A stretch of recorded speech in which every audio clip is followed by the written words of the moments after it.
Good morning बच्चों। अपना जो पोइट्री का सेक्शन है उसमें से एक पोएम अपनी बची हुई थी, बाकी सारी हम कर चुके हैं। And that one we will do today. तो ये अपनी पोएम है a lecture upon the shadow. Shadow के ऊपर एक लेक्चर।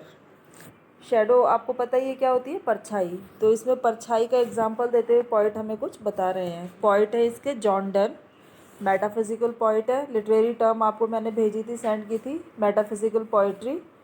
तो मेटाफिजिकल पोइट्री के जो मेन पोइट जाने जाते हैं वो जॉन डन ही हैं। इन्होंने ही स्टार्ट किया था लिखना।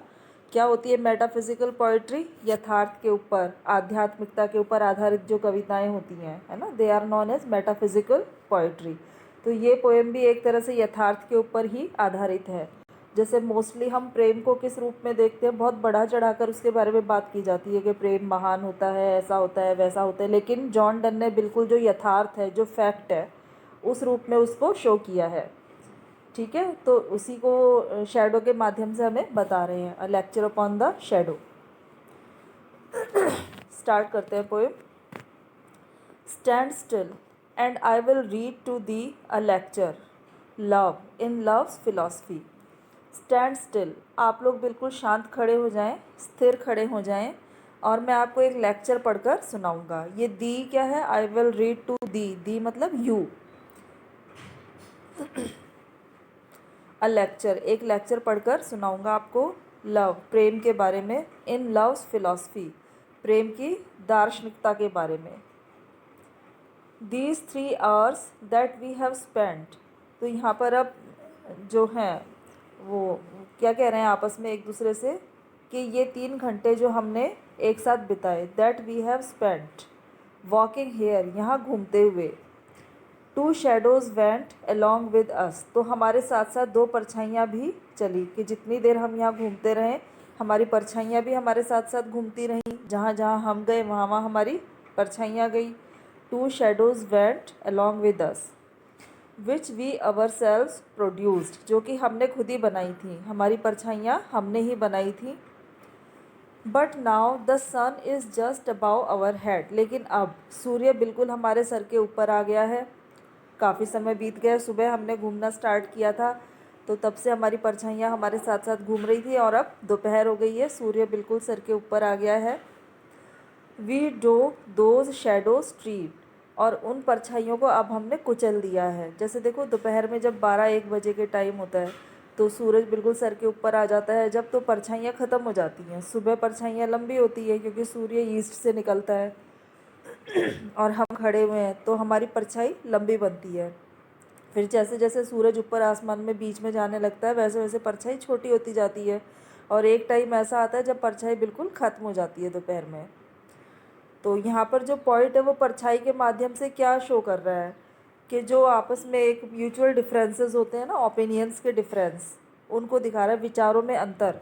कि जब हम शुरू में मिले थे, जो लवर्स हैं वो आपस में एक दूसरे से क्या कहते हैं कि जब हम शुरू में मिले थे तो हमारे आपस में काफ़ी सारे ओपिनियंस के डिफरेंसेस थे, हमारे ओपिनियन अलग अलग थे, है ना, विचारों में अंतर थे।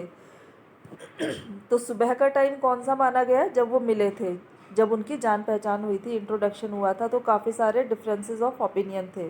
फिर जैसे जैसे उन्होंने साथ टाइम बिताया walking here, two shadows went along with us, तो हमारे विचारों के अंदर हमारे साथ रहे। लेकिन जैसे जैसे टाइम बीतता गया, हम एक दूसरे को समझते गए, वैसे वैसे हमारे विचारों के अंतर ख़त्म हो गए, डिफरेंसेस ऑफ ओपिनियंस जो है वो ख़त्म हो गए। तो दोपहर का टाइम क्या माना गया है कि जब हम एक दूसरे को अच्छे से समझने लग गए हैं तो फिर हमारे विचारों में कोई अंतर नहीं है, मतलब हमारी शेडोज़ ख़त्म हो गई हैं। तो यहाँ पे बार बार मैं यही बता रही हूँ कि शेडोज़ किस चीज़ को रिप्रेजेंट कर रही हैं? विचारों के अंतर को। ठीक है, कि एक समय ऐसा आया जब हमारे अंदर बिल्कुल भी विचारों का कोई अंतर नहीं था, एक जैसे हमारी थिंकिंग हो गई थी, और परछाइयों को, मतलब डिफरेंसेस को हमने कुचल दिया था। And to brave clearness all things are reduced, और सभी चीज़ें बिल्कुल स्पष्ट हो गई थी। टू ब्रेव क्लियरनेस, बड़ी साहसिक स्पष्टता के साथ। ऑल थिंग्स आर रिड्यूस्ड, सभी चीज़ें रिड्यूस हो गई। रिड्यूस होना क्या होता है? कम होना। तो यहाँ पे क्या कम हो गया था? वही डिफरेंसेस ऑफ ओपिनियंस की साहसिक स्पष्टता के साथ सभी जो विचारों के अंतर थे वो खत्म हो गए। हम खुलकर एक दूसरे के साथ स्पष्ट रूप से अपने विचार शेयर करने लगे। तो सारे जो डिफरेंसेस थे वो ख़त्म हो गए। So whilst our infant loves did grow. Infant क्या होता है? शिशु, प्रारंभिक, जहाँ से जीवन का प्रारंभ होता है ना, इन्फेंट, शिशु। तो इन्फेंट लव क्या होता है? प्रारंभिक प्रेम। So whilst our infant loves did grow, तो इस तरह से जब हमारे प्रारंभिक प्रेम ने बढ़ना शुरू किया, डिस्गाइजेस डिड, तो थोड़े से डिस्गाइजेस हमने किए। डिस्गाइजेस क्या होता है? कुछ छुपाना या कुछ दूसरे रूप में दिखाना, वेश बदल के, वेश बदलना होता है वैसे डिस्गाइज। तो यहाँ पे इसका मतलब है दिखावा करना, कि प्रारंभ में हम एक दूसरे के सामने दिखावा करते थे, छुपाते थे, कुछ दिखाते थे, मतलब जैसे एक्चुअल हम हैं वैसा अपने आप को शो नहीं करते थे, बढ़ा चढ़ा कर, बहुत अच्छा अपने आप को दिखाकर ऐसा शो करते थे। एंड शेडोज़ फ्लो, और परछाइयाँ दूर हो गई, फ्रॉम अस, हमसे, एंड अवर केयर्स, और हमारी चिंताएं भी, कि शुरू शुरू में जब हमारा प्रारंभिक प्रेम बढ़ने लगा तो हमने एक दूसरे से डिस्गाइजेस किए, ठीक है, एंड शेडोज़, और इस वजह से हमारे विचारों में अंतर भी आते रहे। Flow from us and our cares, लेकिन अब ये शेडोज़ और हमारी चिंताएं हमसे दूर चली गई हैं ऐसा लगता है। But now it is not so, लेकिन ऐसा है नहीं। Now it is not so, अभी ऐसा नहीं है। ना तो हमारी चिंताएं, केयर्स हमसे दूर गई हैं, ना ही हमारी शेडोज़ हमसे दूर गई हैं, मतलब विचारों के अंतर भी खत्म नहीं हुए हैं, ये तो सिर्फ एक डिस्गाइज है। That love hath not attend the highest degree, उस प्रेम ने अपनी उच्चतम अवस्था को अभी प्राप्त नहीं किया है। विच इज़ स्टिल डिलीजेंट, जो कि अभी भी ये कोशिश करता है, परिश्रम करता है, लेस्ट अदर्स सी, कि कहीं दूसरे देख ना लें। Except our loves at this noon stay, सिवाय हमारे प्रेम के, जो कि इस समय दोपहर के टाइम है। नून स्टे क्या है? वही दोपहर का टाइम जब परछाइयाँ बिल्कुल ख़त्म हो गई हैं, ठीक है, तो वो है नून स्टे का टाइम, जब हमारे जो डिफरेंसेस ऑफ ओपिनियंस हैं वो बिल्कुल ख़त्म हो गए हैं। उस प्रेम के अलावा कोई भी प्रेम ऐसा नहीं है जिसने अपनी हाईएस्ट डिग्री को अटेन कर लिया हो। जो जब उस सिचुएशन में हमारा प्रेम पहुंच जाएगा कि विचारों के अंतर बिल्कुल ख़त्म हो जाएंगे, परछाइयाँ बिल्कुल ख़त्म हो जाएंगी, वही होगा हाईएस्ट डिग्री ऑफ लव। लेकिन कोई भी प्रेम जिसने इस चीज़ को अभी अचीव नहीं किया है, उसने अपनी हाईएस्ट डिग्री को भी अटेन नहीं किया है।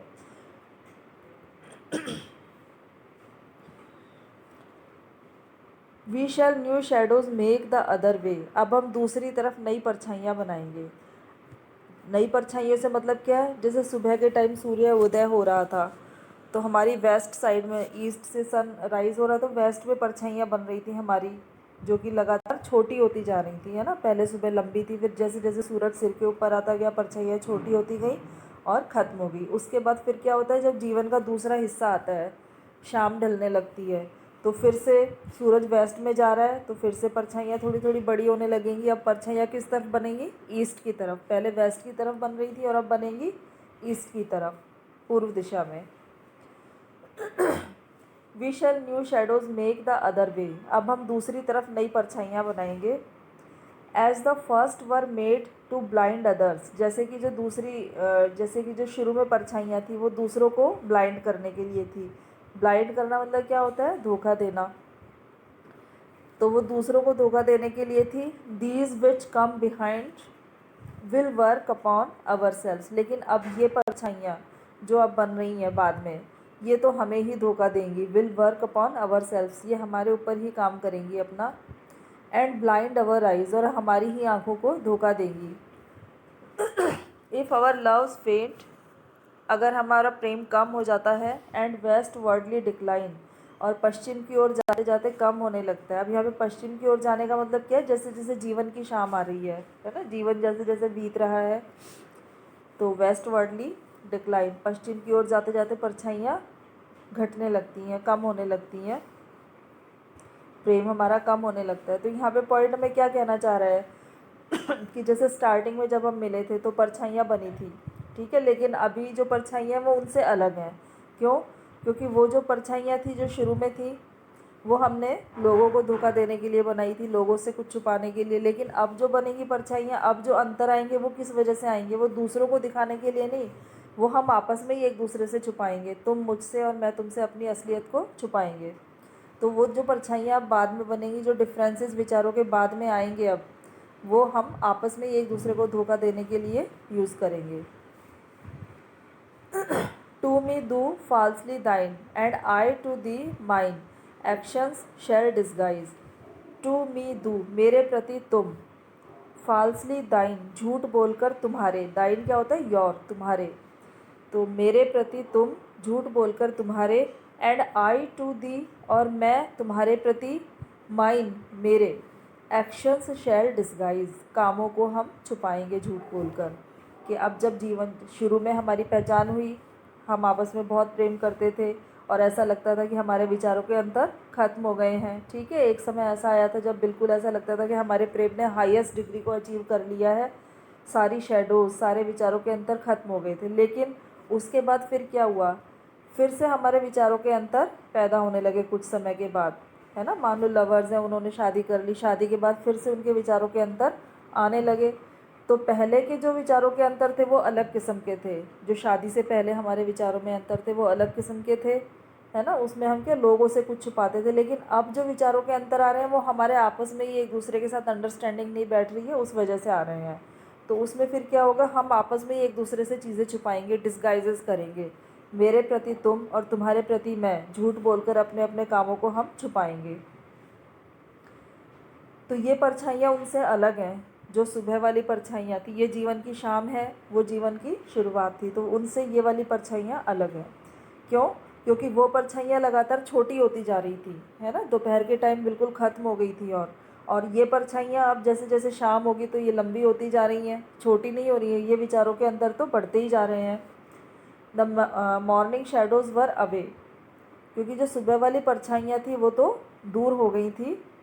एक टाइम ऐसा आया था दोपहर में जब सूर्य सर के ऊपर था तो बिल्कुल ख़त्म हो गई थी।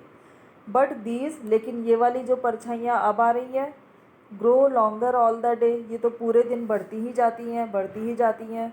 ओ but O love's day is short if love decay, तो पॉइंट क्या कहता है कि अगर प्रेम खत्म हो जाता है, इफ़ लव डिके, अगर प्रेम खत्म हो जाता है तो प्रेम का समय बहुत ही कम रह जाता है। Loves day is short. तो यहाँ पे जॉन डन ने जो प्रेम है उसको बहुत बढ़ा चढ़ाकर महान रूप में प्रस्तुत नहीं किया, बिल्कुल फैक्चुअल रूप पे जैसा एक्चुअल होता है ना, उस रूप में उसको शो किया। इसीलिए ये कैसी पोइट्री है, इसकी मेटाफिजिकल पोइट्री है।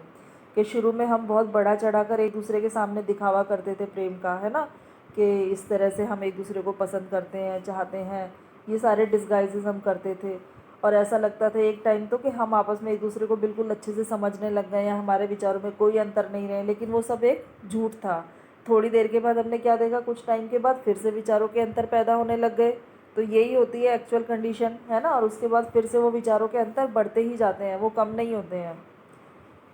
The morning shadows were away, तो सुबह की जो परछाइयाँ थी वो तो फिर भी चली गई थी। But these grow longer all the day, लेकिन ये परछाइयाँ पूरे दिन बढ़ती ही रहती है। ये अंतर तो अब जीवन भर बढ़ते ही रहते हैं। और इस तरह से अगर प्रेम खत्म हो जाए तो प्रेम का समय बहुत कम रह जाता है। लव इज़ अ ग्रोइंग और फुल कॉन्स्टेंट लाइट, प्रेम एक बढ़ती हुई और हमेशा चमकने वाली रोशनी के समान होता है। And his first minute afternoon is night, और दोपहर के बाद उसका तुरंत जो समय आता है वो क्या आता है, रात। मतलब दोपहर के बाद शाम नहीं, सीधे रात। कहने का मतलब क्या है पोइट का, कि जैसे ही दोपहर का टाइम बीतता है हमें लगता है ना कि हम एक दूसरे को परफेक्ट एक अच्छे से जानने लग गए हैं, अंडरस्टैंडिंग हमारी हो गई है, कोई अंतर नहीं है। वो कब हुआ था, नून स्टे पर, जब सूर्य सर के ऊपर था। लेकिन उसके जस्ट बाद जो फर्स्ट मिनट आता है, तुरंत कौन सा पल आता है फिर, नाइट। नाइट यहाँ पे क्या शो कर रहा है कि प्रेम खत्म हो गया है। इवनिंग तो बीच में है नहीं,